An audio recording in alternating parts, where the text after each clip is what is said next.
इतिहास के साथ खिलवाड़ एक निंदनीय चीज़ है। जिसने देश का संविधान लिखा है उसे आप क्या कहना चाहेंगे? आज आज आज कहने वाली बात है कि डीयू के जो प्रोफेसर्स हैं, डीयू के प्रोफेसर्स ये कहते हैं कि उनका हटा देना चाहिए। किस बेसिस पे हटा देना चाहिए? किस बेसिस पे? आपने पहले इतिहास के कई चैप्टर्स हटा दिए। माननीय प्रधानमंत्री ने देश के कॉन्स्टिट्यूशन से ऊपर सब कुछ उठा रखा है। नमस्कार, मैं शिखा सिंह। अभी मैं दिल्ली में मौजूद हूँ और आप लोगों को एक खबर मालूम होगा कि डीयू में किस तरीके से जो है बाबा साहब का जो चैप्टर है उसको बंद किया जा रहा है, उसको समाप्त किया जा रहा है। कहा जा रहा है कि वहाँ के जो प्रोफेसर्स हैं उनका कहना है कि जो अननेसेसरी चीज़ें हैं उसको हटा दिया जाए। मेरे साथ हैं शुभम पंडित, इनसे हम बात करेंगे। डीयू के छात्र हैं, हम इनसे बात करेंगे किस तरीके से देखते हैं, आपको क्या लगता है उनके चैप्टर बंद हो जाना चाहिए या रहना चाहिए?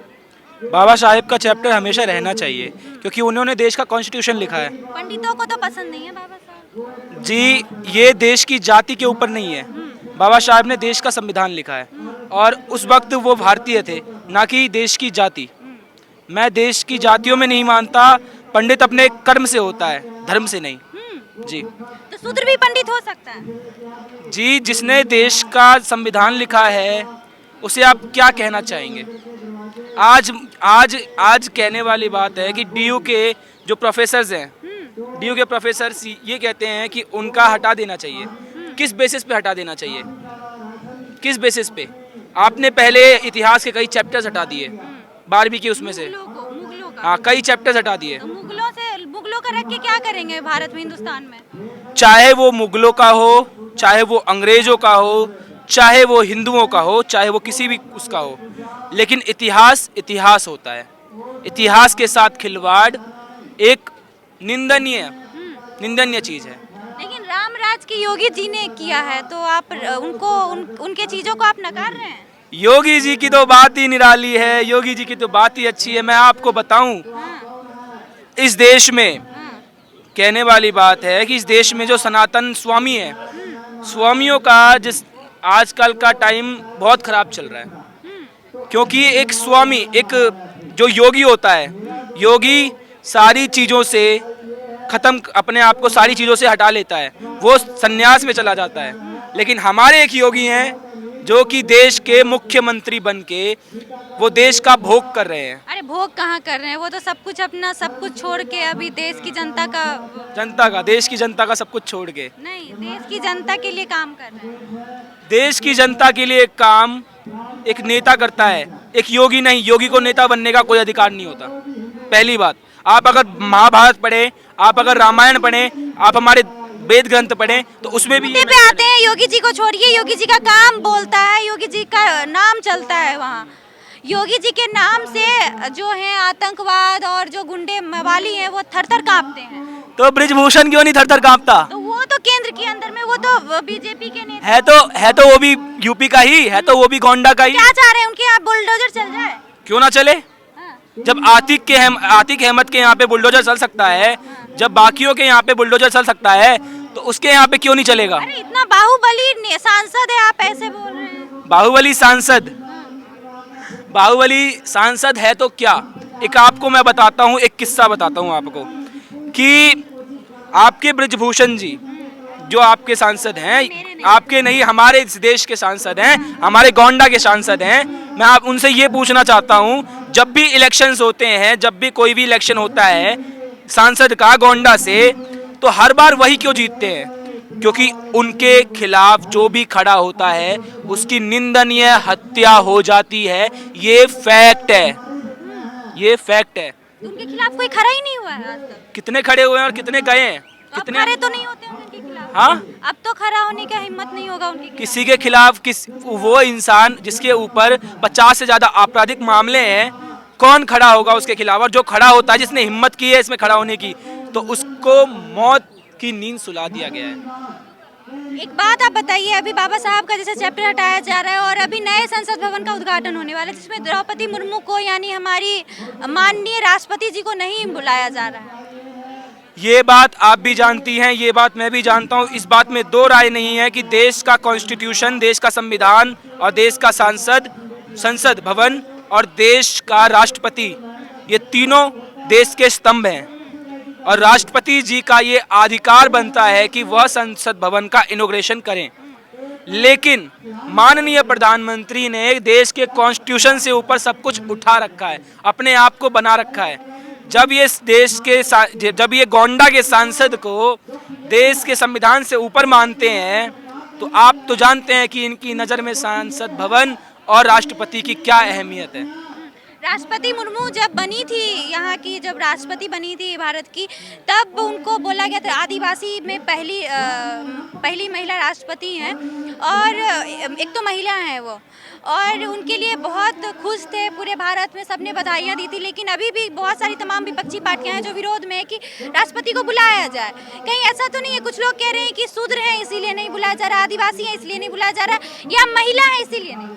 ये मुद्दा राष्ट्रपति का नहीं है, ये मुद्दा है जात पात का। वही तो मैं बोल रही हूँ, शूद्र है। और ये मुद्दा है महिलाओं का।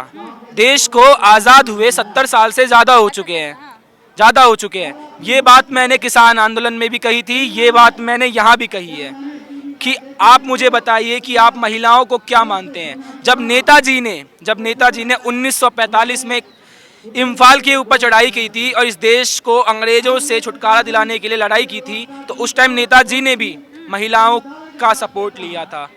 देश में लक्ष्मीबाई रेजिमेंट का तो नाम भी किसी ने नहीं सुना होगा, जो नेताजी ने बनाई थी। इस देश में महिलाओं का भी उतना ही योगदान है आज़ादी में जितना कि पुरुषों का है। लेकिन ये नेता ये समझते हैं कि छोटी जाति वाली कैसे उसका इनॉग्रेशन कर सकती है, ऐसा सोचते हैं। ये देश के नेता ऐसे ही सोचते हैं। इनकी जो नीति है वो सबके सामने है, जग जाहिर है। उसके अलावा आपने कहा कि आदिवासी प्रेसिडेंट पहली बार बना है। पहली बार नहीं है, जो रामनाथ कोविंद है, रामनाथ कोविंद, माफ कीजिए, वो भी बन चुके हैं। तो ये पहली बार नहीं है आपकी।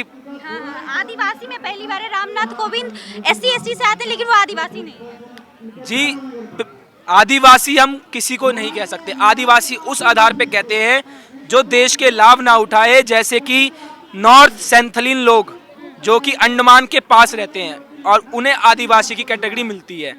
आदिवासी की द्रौपदी मुर्मू जब बनी थी तो बकायदा सारे अखबारों में भी आदिवासी मेंशन किया गया था। मैडम, इन अखबारों का मैं आपको बताऊं कि आजकल के अखबार सिर्फ झूठ दिखाते हैं और कुछ नहीं दिखाते।